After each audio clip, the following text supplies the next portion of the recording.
Am I the a-hole for refusing to make my sister-in-law's wedding cake for free? I, 29, run a bakery business that I've built from the ground up over the past 5 years. It started as a hobby during college, but now it's a registered business with steady clients, a dedicated workspace, and consistent monthly orders. I mostly bake for weddings, birthdays, and other events. I take a lot of pride in what I do. It's not just baking for fun anymore. This is my livelihood. My sister-in-law, 33 female, is getting married at the beginning of June.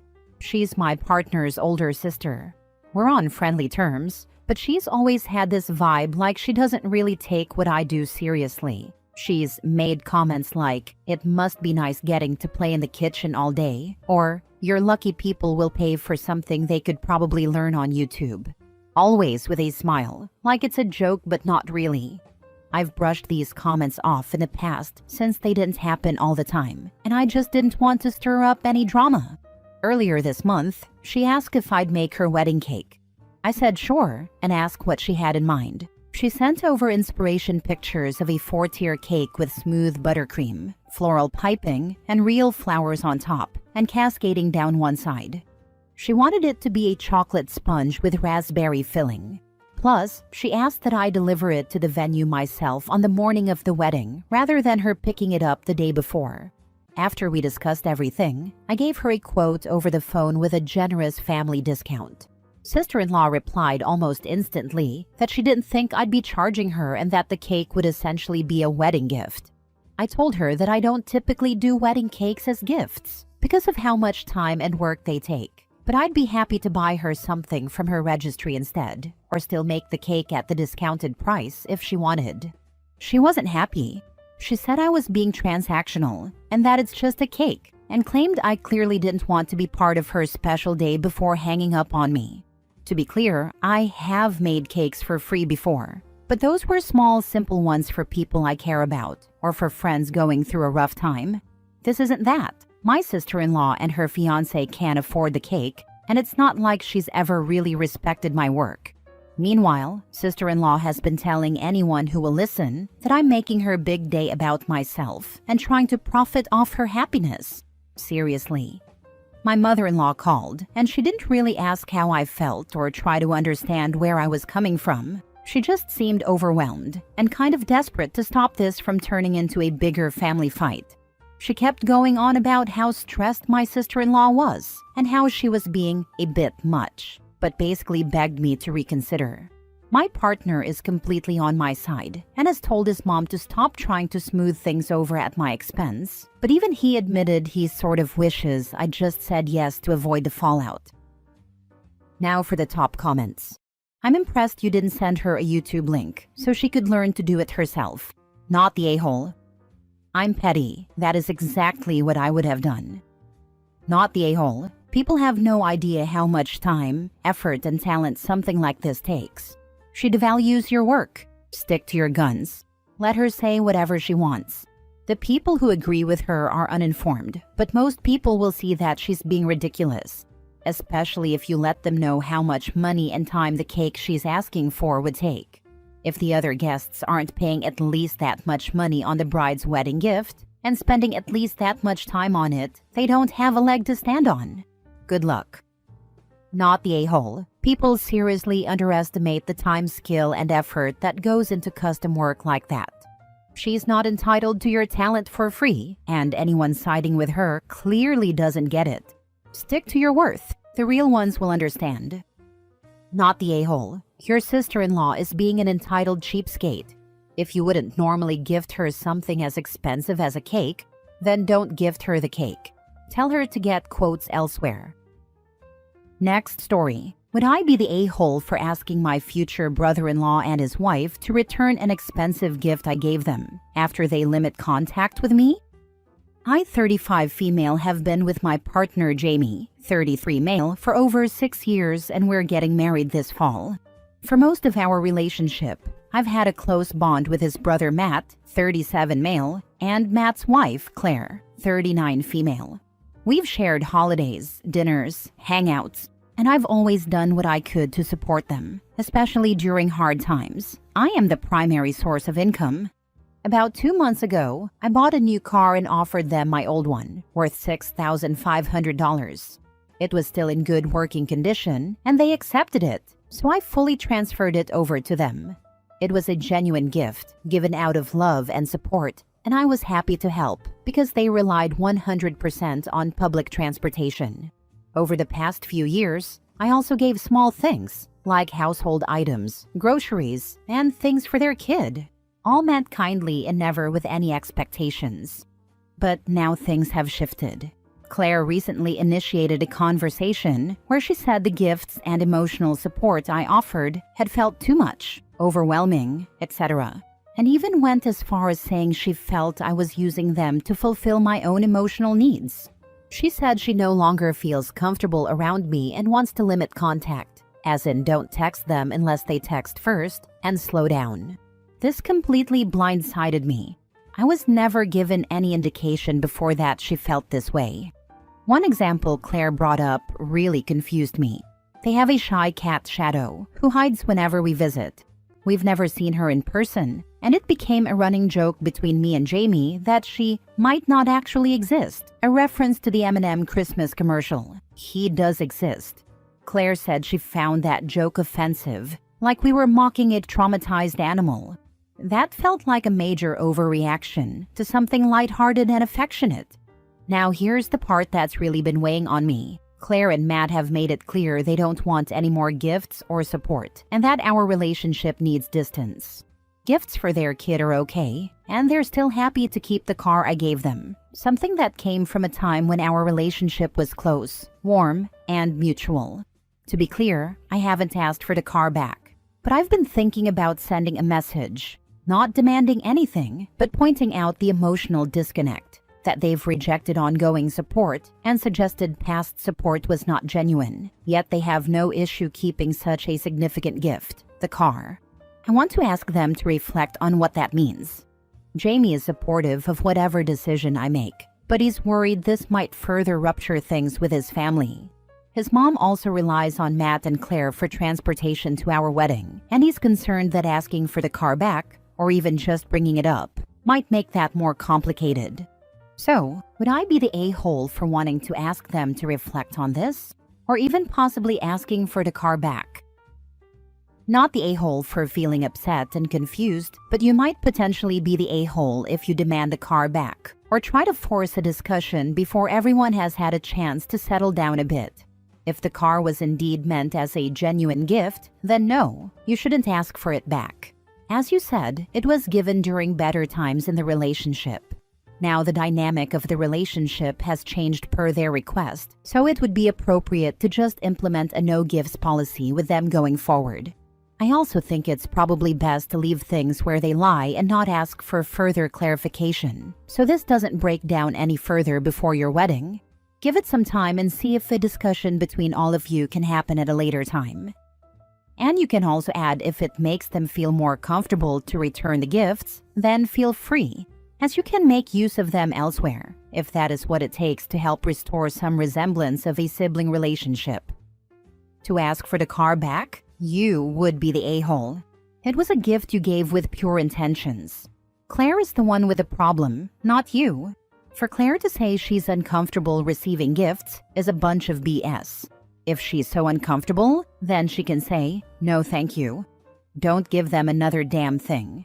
And scale back on what you give their children. And even if they change their tune about being uncomfortable, say, oh great, I'm glad you're comfortable. But cut that gravy train completely off. Sheesh, some people. Next story. Am I the a-hole for sticking with my son when my fiancé unfairly punished him? I, 38 male, have a son, 9, and a stepson, 8, from my current fiancé, 32 female. My fiancé tells me all the time that my son is rude and nasty when I'm not there, and acts really bratty when he doesn't get his way, but I always give my son a chance to speak his piece. I try to give him the benefit of the doubt. Now, my son is a really good kid but doesn't play well with others, especially loud kids who love to tease and make fun. My stepson loves to tease him to the point where my son gets angry and takes matters into his own hands. While I've punished him for that, I've also punished his stepbrother for instigating and not respecting boundaries, which I think is fair. However, my fiancé always tries to paint it like my son can dish it but can't take it. I happen to know that he only teases back when he's provoked, mostly because he can't tell if it's an attack or just supposed to be fun. I don't think he really cares which, it just bothers him either way. Last Saturday, the 12th, I came home from work and found my son on punishment. When I asked him why, he broke down and started crying. I saw his stepbrother in the living room playing on the PS5. I asked my fiancé why my son was in his room, and she told me that he was being rude and nasty to all of the kids and adults at an earlier party because he lost a game. I sat him down and asked what happened. He told me that all day, he avoided people he knew would tease him, because he knew the adults would find it amusing and do nothing about it. But if he said anything back, my fiancé would be on his case immediately. The whole time she was making sure he didn't have too much of the food he liked, while letting others gorge themselves. And she wouldn't let him play video games while her son and the others played. Then when they roped him into playing a board game and he lost first, he claims they cheated. I don't know if they did or not. He went into another room immediately before they had a chance to tease him for it. He told me he didn't even know if they were going to, but he figured if he avoided and ignored them, they couldn't make fun of him and he wouldn't get in trouble for snapping. He hates that it's okay for others to tease him when he loses, but if he does it, they twist it like he started it. So he pretty much ignored everyone after he lost to hide his disappointment and avoid getting in trouble. After hearing this, I told him to get dressed and took him out to Sonic and Insomnia Cookies to cheer him up. I told him that, despite most people thinking what he did was rude, I thought he did nothing wrong. They were being jerks, and I was extremely proud of him for not reacting the way he has in the past. When we got home, I found my fiancé packing up her things and taking her son to stay with her mom for a while. I asked why, and she told me she couldn't take living with me and my spoiled brat son anymore, especially if I wasn't going to hold him accountable. It's been a week. My son is very happy, but I may have lost my fiancé. Am I the a-hole for sticking with my son? Now for the comments. You're the a-hole for allowing your son to be emotionally abused for this long. Stop treating it like a trivial thing. Do you really think that taking him out is going to magically cure him of the emotional scars your fiancé inflicted? Do you really think that your son will fully trust you again after you allowed this woman and her son to bully him in his own home? Get him a counselor or a therapist. He sure as heck isn't going to be okay after this. Honestly, I've only been engaged for 2 years and I'm barely home. I haven't really seen the signs as she's been really covert with it. I get that I may have been better off removing her and her son out of our lives, but I honestly just wanted things to work out and I wanted to be sure. I have him scheduled for an autism assessment coming up next week. So you have made your son suffer for years because you wanted to make it work?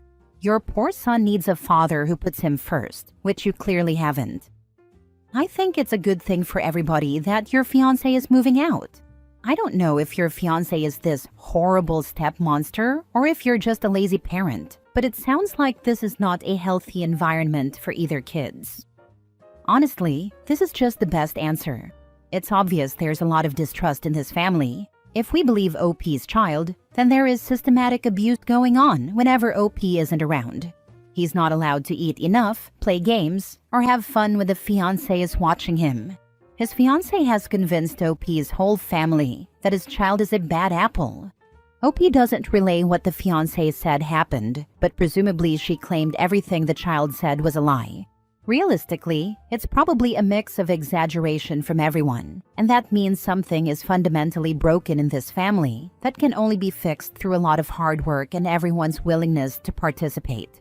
I realize OP works 2 jobs, and that the mother of his child passed away 9 years ago. But if he downsized and got rid of the fiancé and her kid, he might be able to work less. Either way, this is an unhealthy environment for his son, and changes need to be made. Last story. Am I the a-hole for canceling our date because she was 15 minutes late? I connected with someone on a dating app, and after a while of texting, we agreed to meet at a restaurant for our first in-person date. To clarify, In my profile, I listed people not being on time as my biggest red flag. In our chat, I talked about how punctuality is a really important virtue to me. When we planned the date, I specifically told her to text me if something came up or if there were any delays. Come the day and time of the date, she wasn't there. I waited and checked my phone, and she hadn't texted me anything. She finally arrived 15 minutes late. She greeted me but didn't even apologize for being late. I asked her why she was late. She shrugged and said that getting ready just took longer than expected. I asked her if, when she was driving, she already knew she wouldn't make it on time. She said yes. I asked her why she didn't text me. She said she didn't because she was only a little late and then started looking visibly annoyed. At that point, I excused myself, said our values don't align, and left her there. She proceeded to shout after me and blew up my phone before I unmatched her when I got home. Am I the a-hole? I just have absolutely zero tolerance for not being on time without a good reason, especially when you don't even communicate properly or aren't even sorry about it. I know my standards are harsh, but I feel like I was very open about it and gave plenty of warnings. Not the a-hole. Normally, I'd say this is an overreaction, but in your case, it's listed on your profile. You had a conversation about lateness before the date, and you explained how you'd like someone to respond if they're running late. And she just ignored that. Honestly, it wouldn't even be the lateness that bothered me, but the lack of respect. I'd add that OP waited for an explanation before making his mind and leaving. To me too, it's an obvious not the a-hole. Yeah, OP even asked what happened and why she didn't text. Just disappearing from the restaurant would have been bad. You don't know if she got crushed under a falling jet engine a la Donnie Darko 2001. But OP stuck it out, despite having explained this boundary. This is what I consider a pretty rare situation, where technically you're not the a-hole in this particular situation, but I'm sorry man, you very much come off like an a-hole generally. I just have absolutely zero tolerance for not being on time without good reason. I have listed people not being on time as my biggest red flag. In our chat, I talked about how punctuality is a really important virtue to me.